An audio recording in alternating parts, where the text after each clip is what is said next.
This session is brought to you by Library Aware from EBSCO. Library advocacy is baked into Library Aware's easy-to-use design tools and templates. From email, print, and social templates that make it easy for you to tell your library's story, to branding guidelines and professional designs that help you build a long-term advocacy campaign. Library Aware is your partner for maximum outreach impact. Visit libraryaware.com for more.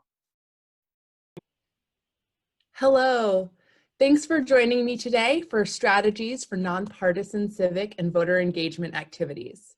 My name is Caitlin Donnelly. I'm the Program Director at Nonprofit Vote. If you're not familiar with who we were founded in 2005, and we work with nonprofit organizations all across the country to help them engage the people they serve in voting and elections. There's a lot that our nonprofits can do to engage our communities and really make sure our electorate is representative. So we've developed a lot of tools and resources to help you reach these people that you have such great trusted relationships with. We have things like fact sheets and toolkits, original research like our Engaging New Voters report that shows just how effective nonprofits are when they do engage voters, and also our handy Voting in Your State guide so that you can find the links and rules relevant to the state you live in. So the first question that we have to ask ourselves is, why should nonprofits engage the community they serve in voting and elections?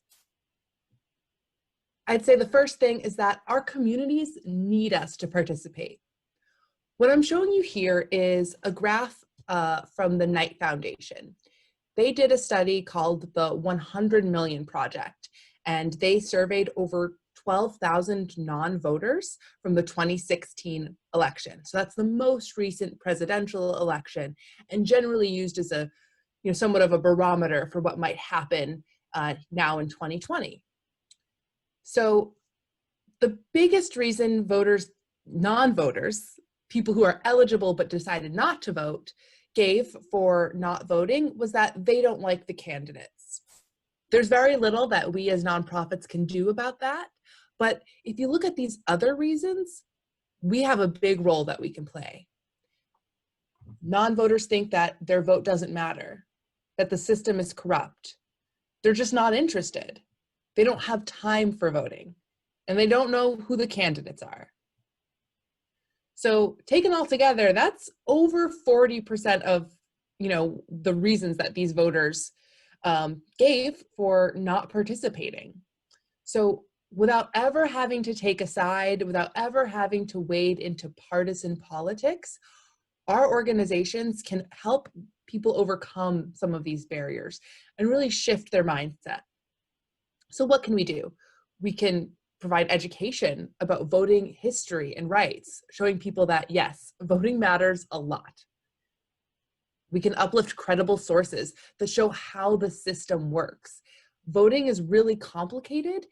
It varies in state to state and sometimes county to county. So having us demystify some of that, sometimes working hand in hand with our local election officials, can help people see that it's a complicated system, but it does work, especially if we're all paying attention.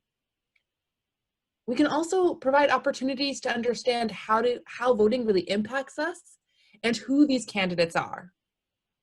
And lastly, very easy to do, is really providing information on how to vote, especially voting early or voting by mail. Some people just aren't free on a regular Tuesday in November. So having these additional options for them to cast their ballot can be a big incentive and remove a major barrier for them to actually go and vote.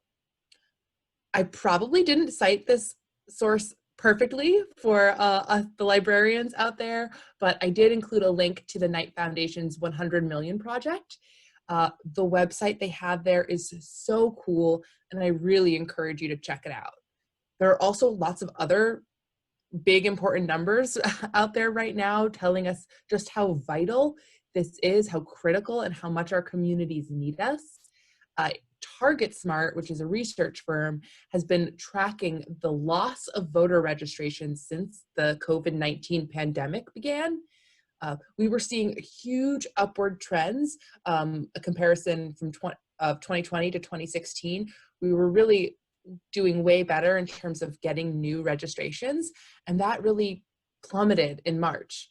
And there's still a ways to go before we fully recover from that, especially because, you know, the in-person methods for registering voters represent over 50% of new registrations. And with DMVs shuttered, city halls closed, nonprofits and libraries, there's a lot of ground to cover right now while we are reopening and while we're still open. And nonprofits are really well suited to this work too. So another reason we should really engage is because we're really good at it. Nonprofit organizations have these well-established presences in their communities. People know these organizations, trust these organizations, and that kind of access gives you a path to engage people that traditional campaigns tend to miss, right? A lot of times I think we as a country leave voter engagement to the campaigns and candidates that are trying to win votes and win elections. And so they're pretty selective about who they actually reach out to. They reach out to people they think will vote for them. So if you aren't a voter, you're not going to have outreach. Our organizations tend to have a lot of trust and relationships with those folks who may not be voting. So we can bridge that gap and engage them and do it in a way that doesn't bring partisan politics into it, doesn't feel like pressure. It feels like the tools they need to be empowered in using their voices. Lastly, I'd say it's also really good for us. We stand to benefit from engaging voters because we stand to benefit from an electorate that really represents our community and includes the people who support the services we provide and understand and often face the issues that we're trying to confront. It's also a way to get attention and respect from candidates who turn into elected officials, and they really see the value in our work and they understand the kinds of issues that we're facing. So when candidates and elected officials know that a nonprofit is engaged in this work and that an organization is, working hard to make sure voters are informed about how they can participate and enthusiastic about participating, they're going to, pay more attention to your organization and the community you serve. And lastly, it's just good for our reputation. We are an unbiased space for people to receive accurate information about participating in elections. People visit nonprofits and libraries way more often than their county election office. So we can be that really great, neutral, nonpartisan source and have a reputation for sharing that really important, critical civic health information. Now, I went over all the reasons we should be doing this, but then there's the question of, is it safe to do so? Can our organizations, our nonprofits, engage voters? And I'd say there is a big difference between being nonpartisan and being non-political. So there are IRS restrictions on what nonprofits can and cannot do when it comes to anything related to voting. The things that we cannot do are intervening on behalf of any candidate or party.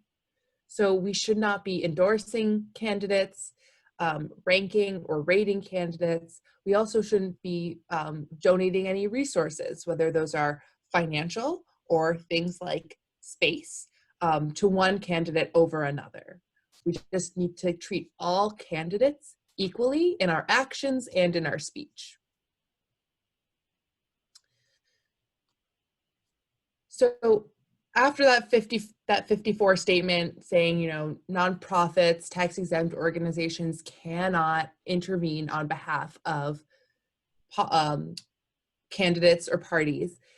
In 2006, you know, just a cool 50 plus years later, they came out with this fact sheet to really clarify their stance on what nonprofits can do around voting. So nonprofit organizations are permitted to conduct public forums and the publication of voter education guides. They can do voter registration and get out the vote drives. All these activities to educate and encourage people to turn out to vote. It just has to be nonpartisan. So now I'm going to take us through some of the activities that you can really do in a nonpartisan way and talk you through how you make sure that you're doing it in that nonpartisan, unbiased way so that you're engaging voters, you're pulling them in, you're equipping them with the information they need, but you're not stepping over the boundaries. Lots of nonprofits all over the country engage in these activities. So we hope you will join us. So I think the one most people think about is voter registration. And I like to sort of expand that to just thinking about helping people participate in elections, like really the process of participating in elections. I don't know about you, my civics education in high school, you know, it certainly taught me a lot about the difference between the executive, legislative, and judicial branches, but it didn't really teach me how to vote. And I grew up in New Hampshire, which is not really the easiest state to vote. It's not easy to get, it's easy to get registered, not easy to get an absentee ballot. So, you know, when I went off to college in a different state and didn't know I could register there, I was missing a lot of information, and I actually missed out on a really important election that I wish I had voted in. So if, you know, if in my college library, somebody had provided some of this information for me, I probably would have voted. So if I had had the opportunity to get registered, and that includes understanding eligibility around registration. Typically, you have to be a citizen. You have to be at least 18 by the time of the election in order to vote, though some states do have pre-registration. And lastly, you need to be a resident of the place that you want to vote. That's why we have registrations and not only the residential address, but the mailing address, so that the election offices know where somebody should be placed in sort of a district or a ward, and also how to get the ballot to them. So demystifying things like that around registration, helping people find their polling places, helping them understand the early voting dates and, you know, when and where they can vote ahead of election day. And of course, vote by mail, especially for anyone who's out of state. That's important. And of course, now, given the pandemic and health concerns, by November, we might really all need to be voting by mail. Most states will still have in-person voting too. And so that's another thing to communicate.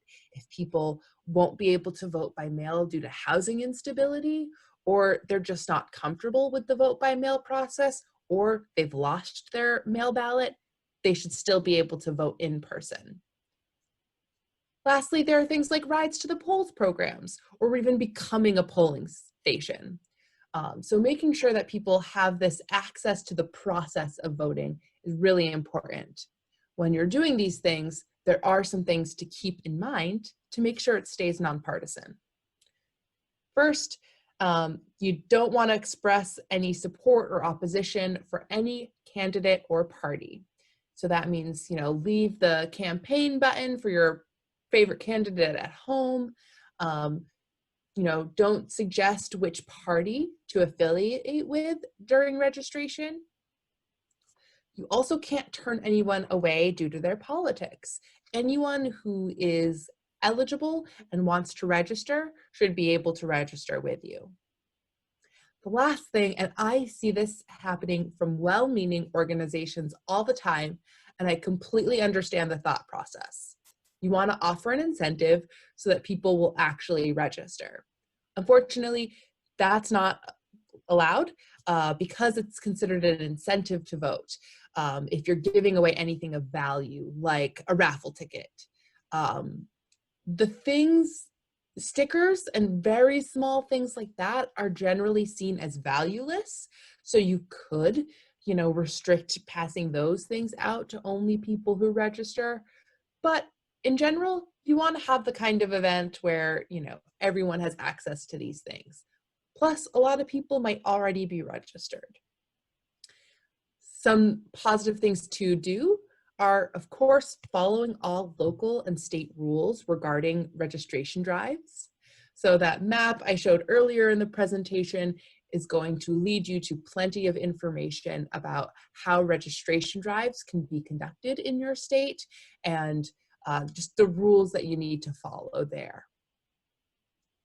You also can use that to find some accurate information. I love when people partner with their local election officials.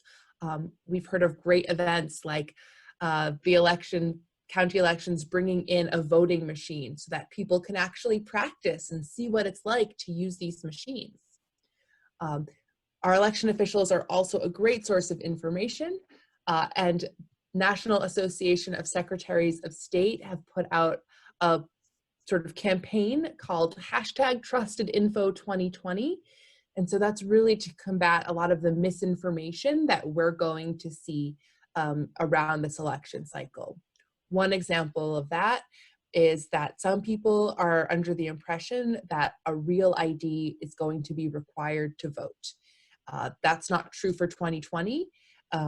Real ID, deadline has been extended. Real ID is for travel, not for voting. And not even every state requires you to show an ID for voting. So having that relationship with your local election officials, or just being really familiar with their resources, will help you dispel the misinformation the people you serve and the people that come to your organization might have come in contact with. Last thing, when you're doing any of these efforts, make sure that you're training all the staff and volunteers on these nonpartisan rules so that they don't cross the line either. Now, if we remember earlier, a lot of, on that graph, about 8% of folks said that they didn't know the candidates. They didn't know who they were voting for, so it made them not want to participate.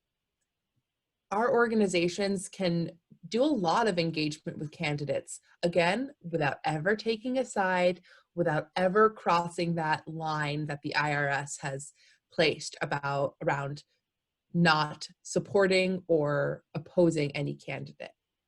So you treat all candidates equally when you invite them to events at your organization.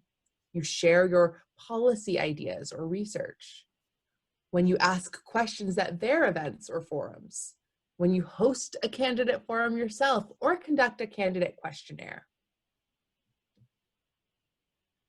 So I think invitations to your organization are great, and this is something that you might find you're getting invitations or requests from candidates to come see your organization, see your facility, interact with clients, community, patrons, etc. If you're inviting candidates to your organization, you can invite people in a non-candidate capacity. So let's say this person is an expert on something, they're a health expert that happens to be running for office right now, but you want to have them at an event in person or virtually to talk about this health stuff. You can absolutely have them in, as long as there's no mention of their candidacy and no campaign materials are allowed. So you're making it really clear they're here to speak in their capacity as a health official or whatever the case may be. It's not because they're running for office. So that makes it easier for if you have somebody who happens to run for office and you want to invite them in for other reasons. But we also want to actually invite candidates because they're candidates to our organization. It's a great way for the candidate to form a relationship with our organizations and understand the challenges our community faces, the services we're providing, it's also a really good way to get the people we serve familiar with these candidates. So if you're inviting them in a candidate capacity, you want to remind the audience or the people around that it is a nonpartisan event. Their presence there does not constitute an endorsement from your organization. You want to invite all candidates to the same event, or if you would want to invite them to different events. I was once part of an organization that reached out to a bunch of mayoral candidates to have ice cream with them. So we had sit-down ice cream meetings with, a dozen mayoral candidates one year. And it was separate events, but what we did is we made them all similar, that even though they might be taking place in different ice cream shops, and different people might be attending them, it was a similar amount of time spent, similar venues, same presentation format, similar, size of audience. It doesn't have to be exactly equal, but approximately equal opportunities for all the candidates.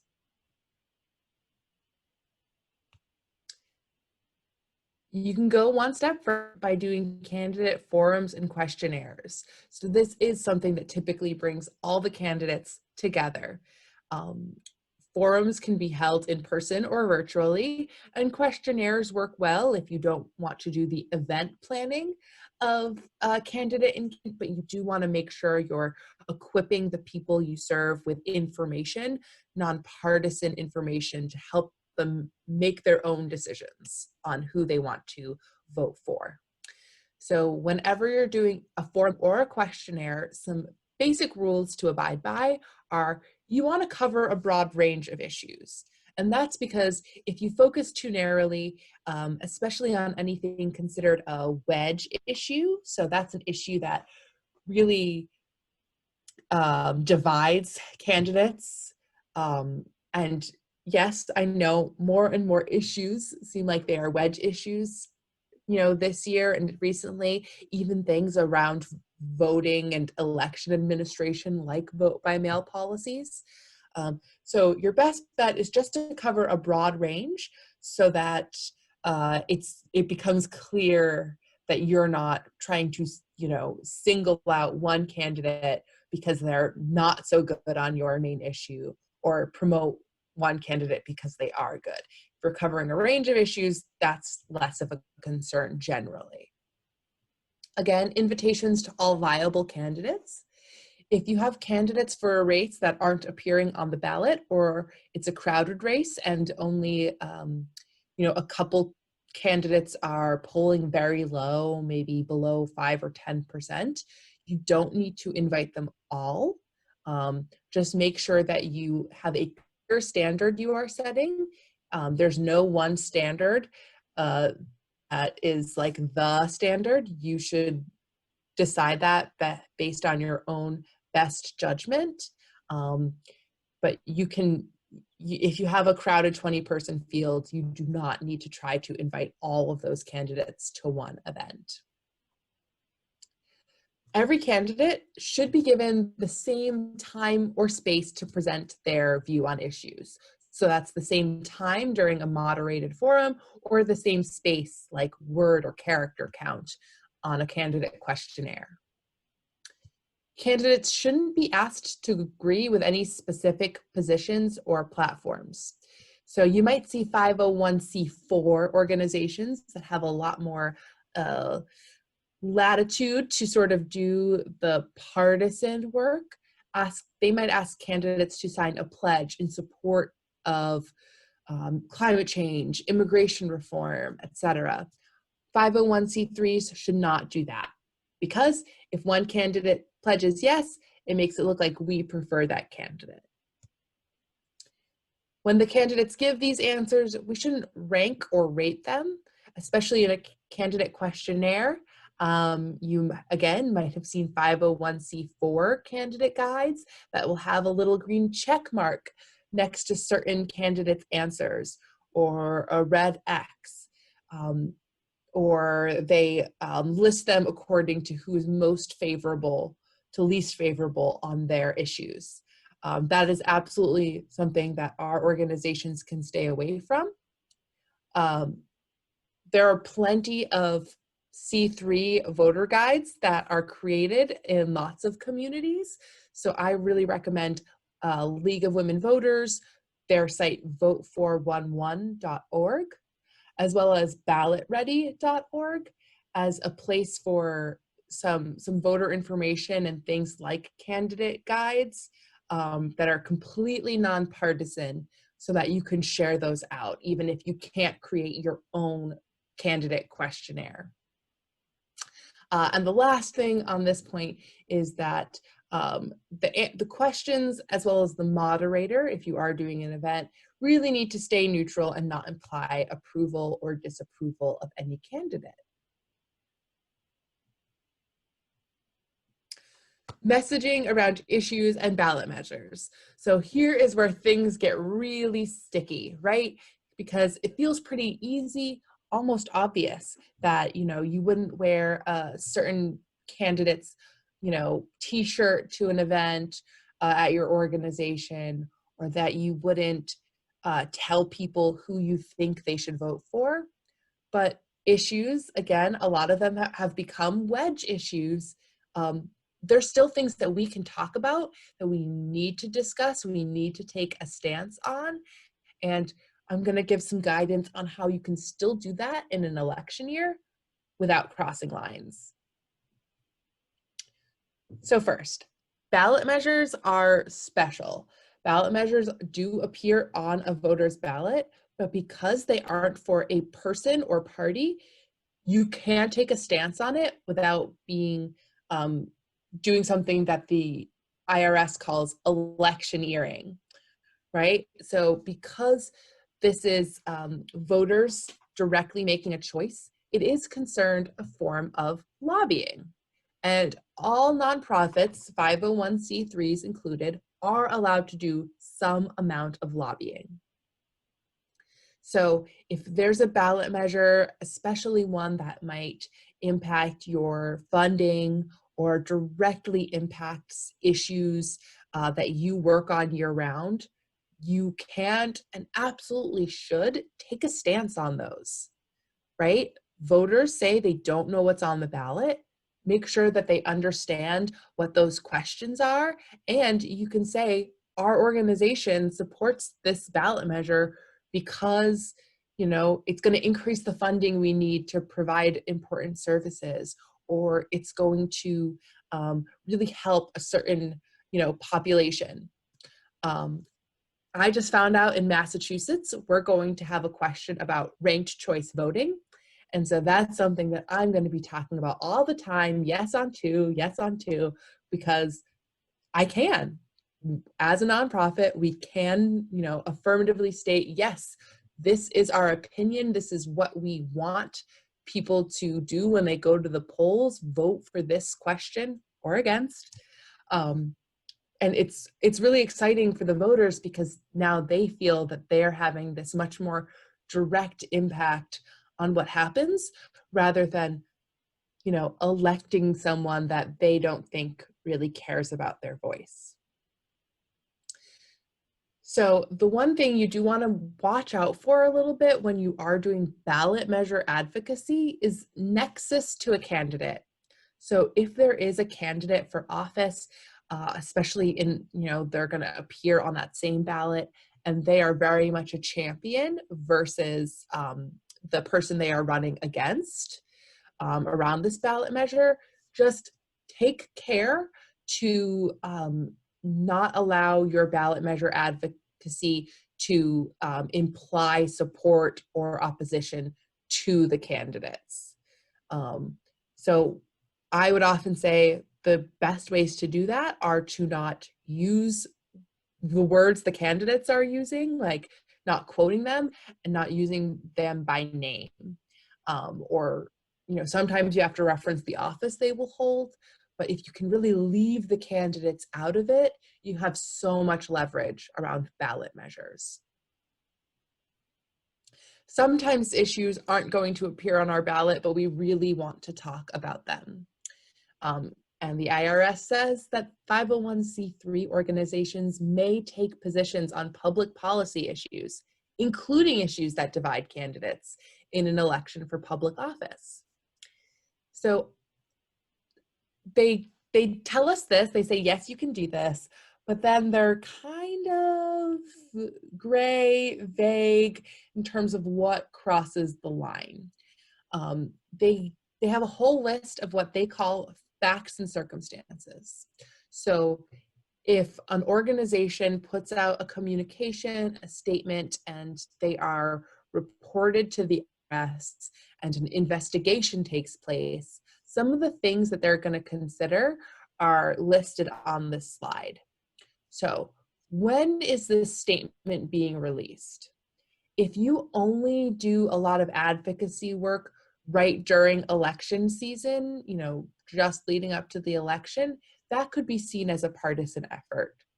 So I say that's all the more reason that we should do advocacy year-round. They want to know what is the history of working on this issue. If you are an organization focused primarily on families and children, and now you're talking about well, I think everything does affect families and children, but let's say you're starting to talk about like niche climate and environmental law. There may be, that does look like, well, why are they, caring about this issue that maybe really divides the candidates right now? So especially when you sort of stick within your lane, you're much more, in the green, looking good in terms of remaining nonpartisan, something you're talking about all the time. As I mentioned in the last slide, we want to try to not reference candidates when we are talking about issues, because even if our intention is not to, project support or opposition to a candidate, it could be read into it. So we want to, when possible, avoid referencing the candidates. They'll also look, does it mention or reference voting or an election? If you're not talking about voting or an election, it's pretty unlikely that it would be considered partisan if you're not talking about voting, election, or candidates. But of course, when it's election season, we need to talk about voting. That's why we're here. We want to make sure people are voting and that their voices are heard. So do be thoughtful about talking about voting and elections, and only when it's a ballot measure, say, to vote for or against something. On my next slide, I'll give you some examples of what would be more acceptable versus risky language on a pretty charged issue. The last thing, have the candidates been talking about the issue? Does it distinguish candidates? Again, these are the things that the IRS looks like, and every organization has a different tolerance for risk. It is very rare for an organization to lose 501c3 status. Of course, we're very concerned about our reputations, but I think as much as we've seen these issues become really partisan, we're also seeing that some people are going to accuse us of partisanship even when we've done absolutely nothing wrong. So the best way to guard against that is to, really be thoughtful about the statements we're putting out, keep a lot of records of our statements, invitations to candidates if we're engaging them, the kind of outreach we're doing, and, make sure that we have organizational support top to bottom, so that everyone is on the same page, that what you're doing as an organization is not only okay, it's really important. And, there will always be naysayers, but we know we can't let them derail our democracy. So here's an example of, a really tough issue in terms of candidates. Black Lives Matter. We know that just trying to get a candidate to say those words is often used as a litmus test. But that doesn't mean we can't say that, racial justice is important to our organizations and our communities. So I have a tweet here from United Way, and the United Way is an incredible partner of Nonprofit Vote, and they do such beautiful work in making sure that their communities are represented and participating in voting and elections. And, in this month, on July 9th, they had put together this campaign around racial justice. So they encouraged people to put out this tweet.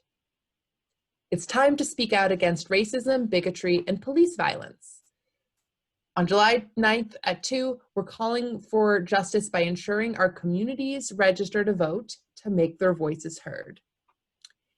So this is totally acceptable. I ran a webinar, 2 weeks ago with a lawyer who specializes on nonprofits remaining nonpartisan and the law there and how much issue advocacy they can do.